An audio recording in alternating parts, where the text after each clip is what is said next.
Are we going to see the rematch between Errol Spence and Terence Crawford in 2024 after the one-sided beatdown that Terence Crawford put on Errol Spence? Now, for the build-up and all the years that we've been waiting for this fight to happen, the way the fight played out, it was so one-sided, no one could believe it. Errol Spence fought like an amateur. He was putting his head on the center line for Terence Crawford to counter him.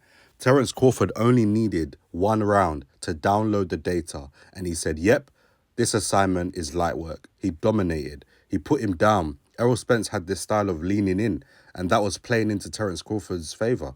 Terence Crawford is really accurate, and we know he's a technician. You know, Errol Spence is 33 years old now. Is he struggling to make that weight at 147? Because he didn't look himself in there. He looked weak.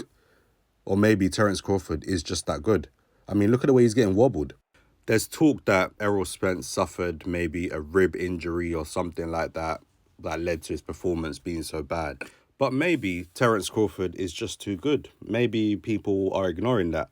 Maybe, the lifestyle that Errol Spence has lived, because don't get me wrong, I rate him so much and I think he's a really good fighter. And I expected him to put in a way better performance than he did when the fight came along. But maybe it's a culmination of, the life. Errol Spence obviously has had a car accident, so maybe he's not the same guy. He's been buzzed before, Errol Spence. Now he's just fighting someone who is better than everyone else that he's fought, in my opinion, because Crawford beats all the other guys that Errol Spence has beaten.